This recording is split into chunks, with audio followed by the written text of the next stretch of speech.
My mother set a manila envelope on the kitchen counter while I was still holding my coffee. She didn't say anything at first. She just slid it toward me the way you'd slide a bill across a diner table, like she was settling something, like the conversation was already over before it started. The envelope had my sister's name written on it in my mother's handwriting. Neat, looping, cursive. The same handwriting that used to write my name on my lunch bag. I looked at it. I looked at her. She said, "We think it's time to make things official." I had driven 4 hours to be home for Easter weekend. I was 31 years old. I had not slept more than 5 hours in 3 days because we were closing a deal with a regional grocery chain that would add 11 new locations to our distribution list. My phone had buzzed 47 times between the moment I pulled into my parents' driveway and the moment I walked into the kitchen, and my mother was sliding an envelope with my sister's name on it across the counter at 7:30 in the morning. I built Hollow Creek Provisions from a rented storage unit in Knoxville, Tennessee when I was 24 years old. I had $2,000 saved from waitressing, a used cargo van I bought off Craigslist with a transmission that slipped in cold weather, and a supplier contact I'd found through a food blogger I followed online. I sold locally sourced pantry goods, preserves, dried goods, specialty grains, honey, to small grocery stores and restaurants in the area. I did every delivery myself. I kept the books myself. I answered every email myself, usually after midnight sitting on the floor of my apartment because my desk was being used as a drying rack for labels I'd printed and cut by hand. By the time I was 27, we had a real warehouse, 6 employees, a website that didn't embarrass me, revenue just over $1 million. By the time I was 30, we were at 4.2 million, and I had 17 full-time employees and a sales manager named Jonah who had come from a regional distribution company and knew things about logistics I was still learning. I want to be honest about one thing before I go further, because I've seen the questions people ask when they hear stories like this, and I'd rather answer it up front than have you wondering for the next 20 minutes. The business was registered under my parents' LLC. That's the part that matters legally, and that's the part I didn't protect myself on. When I started, I was 24, and I didn't have money for a business attorney, and I didn't fully understand what it meant to have a business registered under someone else's entity. Even if that someone else was my parents, and even if they had never once stepped foot in the warehouse or made a single sales call or written a single proposal. My father co-signed on the initial business registration because I needed a permanent address, and he had one. My mother was listed as a secondary owner because that's how my father set it up, and I didn't ask enough questions at the time. I know. For 6 years, I ran every operation, made every decision, hired every person, negotiated every contract. My parents attended the holiday party one year, and my father gave a toast where he said he was proud of what the family had built. I remember standing at the back of the room holding a glass of sparkling water and thinking, okay, that's a little strange, but he means well. I did not think it would matter. I thought love was a kind of protection. So, Easter morning, the envelope. Inside was a transfer of operational authority document. It had been prepared by a local attorney, one my parents had been using for 30 years, a man named Gerald who had done their wills and their property taxes, and apparently now, this. The document named my sister as the new director of operations for Hollow Creek Provisions, effective June 1st. My sister is 4 years younger than me. She has a degree in communications from a state school she attended for 3 years before withdrawing. She has worked, in order, at a clothing boutique, at a yoga studio, at a medical spa as a front desk coordinator, and briefly at a company that sold essential oils through a multi-level structure that I'm not going to call a pyramid scheme out loud, but that I thought about calling a pyramid scheme every single day for 8 months. She is not a bad person. She is not a bad person. She is genuinely, actually not a bad person. She's funny, and she's warm, and she would give you her last $20 if you needed it. She has never, not once, expressed any interest in food distribution, supply chain logistics, or small business operations. I put the document on the counter. I said, "What is this?" My mother said, "Your father and I have been talking for a while. Your sister needs stability. She's been struggling, and we think being part of something real would help her get grounded." I said, "She's being made director of operations. That's not being part of something. That's running something. She'll learn. This is my company." My mother looked at me the way she sometimes does. Like I'm being slightly unreasonable. Like I'm making a thing out of nothing. It's a family business, she said. It's always been a family business. My father came in from the back porch holding a mug. He was still in his robe. He looked at the envelope on the counter, then at my face, and he said, "We thought you'd be relieved, honestly. You work yourself to the bone. Now you'll have support." I said, "I don't need support. I have support. I have 17 employees." He said, "You know what I mean." I didn't know what he meant. Or maybe I did and I didn't want to. He said, "Your sister has the kids to think about. You're young, you're capable. You can start something new anytime you want. She needs this more than you do." There it was. My sister has 2 kids, ages 4 and 7. She'd been going through a difficult stretch since her divorce 2 years prior. I knew this. I had sent her money twice without being asked. I loved my niece and nephew genuinely and without condition. But I was standing in my parents' kitchen being told that the thing I had spent 7 years building, 7 years of 6-day weeks and skipped vacations and a relationship that ended partly because I couldn't stop checking my phone, was being handed to someone else because she needed it more. I want to tell you that I yelled, or cried, or said something brilliant that cut right to the center of the whole thing. I didn't. I looked at the document on the counter. I looked at my father in his robe. I looked at my mother with her hands folded the way she folds them when she's already made a decision and is just waiting for you to catch up. I said, "Okay." My father started to say something. I picked up my keys from the hook by the door. My mother said, "You're not staying for Easter dinner." I said, "No." I drove 4 hours back to Knoxville and I did not cry until I was past the state line, and then I cried for about 40 minutes. And then I stopped because I had a 9 a.m. call Monday with a buyer from a co-op grocery group in Asheville and I needed to think. Here's what I took with me when I left. And I want you to understand that this is the only part that actually mattered. I took my knowledge of every single supplier relationship we had. I knew the contacts, the terms, the personal details, which rep had a daughter starting college, which warehouse manager preferred texts to calls, which small batch producer in East Tennessee would give us first look at seasonal inventory because I had driven out to their farm twice to meet them in person. None of that was in any document, none of that transferred. I took my relationships with our biggest accounts. 7 of our top 10 accounts had been built primarily through my personal outreach.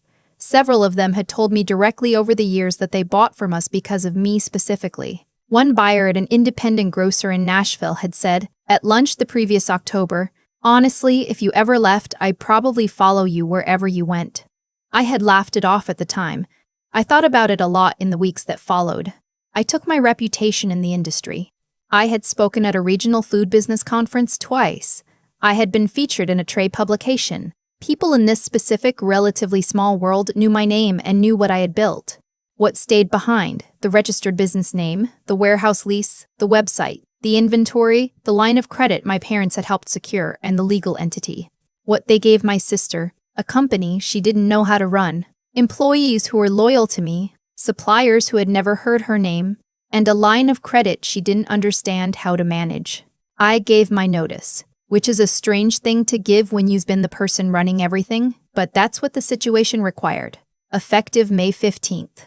I spent those remaining weeks documenting every process I could. Vendor contacts, order cycles, client communication histories. I did it because the employees deserved continuity, not because I owed my family anything. My sister called me the first week of May. She was nervous, I could tell. She said, "I just want you to know that I didn't ask for this." I said, "I know you didn't." She said, "I don't really know what I'm doing." I said, "I know that too." She asked if I would help her transition in. I said I would help her transition in. I said I would do what I could before my last day, and I did, and then I was done. I started my new company out of my home office in June. I named it Stedwick Supply Co. No family name, nothing sentimental. I chose it because it sounded like something that would still be standing in 20 years, and because, when I said it out loud, it felt like mine in a way that Hollow Creek had stopped feeling like mine somewhere around the 3rd year. When I started to understand the legal structure I'd allowed to form around me without really seeing it, the first few months were genuinely hard. I had savings but not unlimited savings. I had relationships but not contracts yet. I lost 2 nights of sleep in July over a supplier who went quiet for 3 weeks, and I didn't know if it was because they were giving their capacity to Hollow Creek or because they were simply busy. It turned out they were busy. But I didn't know that at the time. I had lunch with a woman named Sylvia in August. She had retired the year before from a food distribution company she'd run for 20 years. Someone had introduced us through a mutual contact at the Asheville conference. I didn't know her well. She was in her late 60s, and she had the kind of calm that comes from having been through enough things that nothing surprises you anymore. She asked me how I was doing with everything, and it was the first time in months that someone had asked me that question and actually seemed to want the true answer. I told her some version of the truth. She listened without interrupting. When I finished, she said, "What do you want now?" I didn't have an answer ready. I had been so focused on what had happened and on rebuilding and on proving something, I'm not sure to whom, that I hadn't actually sat with that question. I said, "I want to build something that no one can take from me." She nodded slowly. She said, "That's a start. Make sure you also know what you want it to feel like." I thought about that for a long time after. By October, Stedwick had signed contracts with 4 of Hollow Creek's former top 10 accounts. 3 of them reached out to me first. One of them said, almost word for word, what that Nashville buyer had said at lunch the previous year. The buyer said, "Honestly, we tried to make it work with the new setup over there. But the service dropped and nobody seemed to know anything. We want to work with you." I want to be clear that I did not poach. I did not call former clients and solicit them. I let my work speak, and I let the relationships I had built over 7 years do what relationships do when they're real. They came. By November, I had 8 accounts, a part-time logistics coordinator, and revenue projections that made me feel, for the first time in months, like the ground was solid under my feet. The call from my mother came on a Thursday afternoon in late November. I was in the middle of reviewing a new supplier agreement, and I let it go to voicemail. She left a message. Her voice was careful, which is how I know she's had time to rehearse. She said that Hollow Creek was having some challenges. She said that my sister was struggling more than expected. She said that they had hoped the transition would go more smoothly.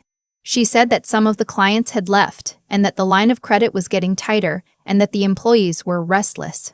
She said she thought maybe I might want to come back and help stabilize things. She said there might be a way to restructure the ownership so that my role was more formally recognized. Now, I want to be honest about what I felt in the 24 hours after I listened to that voicemail. I felt, for a moment, the old pull. The one that comes from spending 7 years loving something. Because I did love that company, I loved building it. I loved the warehouse on a Tuesday morning when the light came through the high windows and the team was moving efficiently and everything smelled like coffee and cardboard and the kind of purpose that's hard to explain. I felt a flicker of something that might have been, in another version of this story, the beginning of me going back. And then I thought about Easter morning, the manila envelope, my mother's folded hands, my father and his robe saying, "Your sister needs this more than you do." I called my mother back the next morning. I said, "I heard your message." She said, "We really think you're the only one who can help right now." I said, "I know that." She said, "You built it. You understand it better than anyone." I said, "I know that too." There was a pause. She said, "So you'll think about coming back?" I said, "No." I said it without anger and without satisfaction. I said it the way you say something you've already decided. Something that no longer requires emotion because it's just a fact. My mother said, "Lauren," and then corrected herself because my name isn't Lauren, and the slip told me she'd been rehearsing this conversation with a version of me that was easier to manage. She said my name again, the right one. She said, "We're talking about your family." I said, "I know." She waited for me to say more. I didn't. I said, "I hope you figure it out. I genuinely mean that. I hope my sister finds her footing and I hope the team lands somewhere good. But I built something new, and that's where I'm focused." We said goodbye. I hung up and sat for a moment in my home office with the supplier agreement still open on my screen, and the November light coming through the window at an angle that made everything look a little golden and a little severe at the same time. I didn't feel triumphant. I want to say that clearly because I think sometimes these stories are supposed to end with you pumping your fist or posting something pointed on LinkedIn or delivering a line so good people screenshot it. I didn't feel any of that. I felt tired and clear and a little sad, and the specific way that you feel sad when something is genuinely over and you've accepted it. And the acceptance itself is a small kind of grief. Hollow Creek Provisions filed for a payment extension on their line of credit in February. I found out through a supplier we both worked with, who mentioned it almost in passing. By March, they had let go of 4 employees. By April, 2 of the original accounts they'd retained had moved on. My sister called me in early April. She sounded different from the May call, less nervous and more tired, which is its own kind of worse. She said she was sorry. She said she hadn't fully understood what she was walking into, and that she thought maybe she'd believed it would be simpler than it was. That the business would just sort of run and she would just sort of oversee it, and that was naive, and she knew that now. I said, I know. She said, that's not really enough, is it? I know doesn't fix it. I said, no, but it's a start. She asked if there was anything I could do. Not the business. She wasn't asking me to come back. She asked if I knew of any consulting resources for someone trying to stabilize a small business in distress. I gave her 2 names. Real ones. People I actually respected. I did that because my niece and nephew have nothing to do with any of this, and because I am not interested in watching people suffer just because I'm allowed to. She said thank you. I said you're welcome. We didn't talk about Easter. We didn't talk about the envelope or the document, or our parents, or the years I had spent building something that got handed away over a holiday weekend. Maybe we will someday. Maybe we won't. I've stopped needing it to go a particular way. Stedwick Supply Co. closed its first full fiscal year with just over $1.2 million in revenue.